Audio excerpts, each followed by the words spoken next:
Okay, class, let us all stand and pray.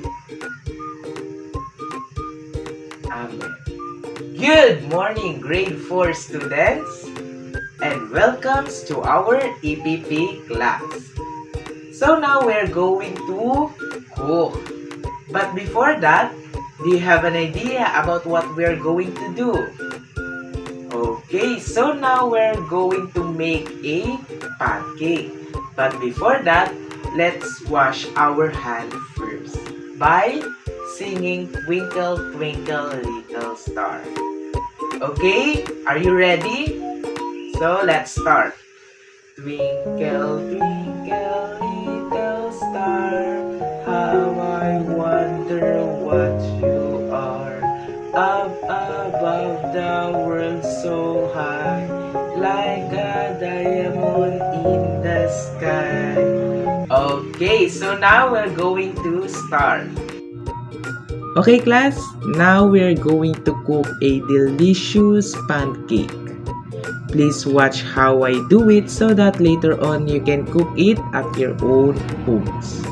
For step 1, in a bowl, crack 1 egg and add 1/4 cup of sugar, a pinch of salt, 1/2 cup of milk, 1.5 tablespoon of oil, and 1 tablespoon of vanilla extract. So that is optional.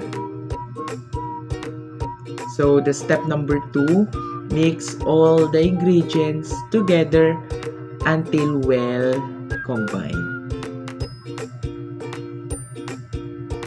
So that's it. So step number 3, add 1 cup of all-purpose flour to the bowl and also add baking powder to the mixture. So mix it. So ayan, mekos-mekos. So the cup size is 250 ml. So i-mekos-mekos. Just like here.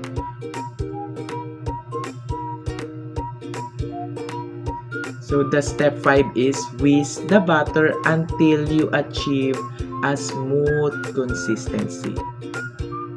So the consistency will like this. Okay, so now ready your pan.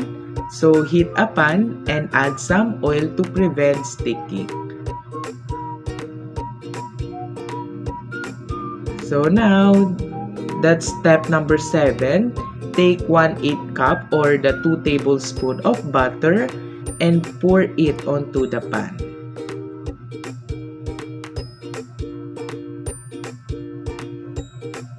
So use low to medium flame.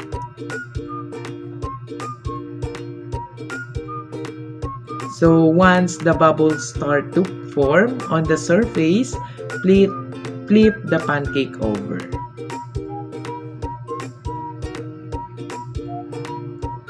So the step number 10, cook the other side for about 1.5 to 2 minutes or until golden brown. Finally, serve the pancake with a pot of butter and drizzling some maple syrup on the top. So that's all, kids. Enjoy your homemade pancake.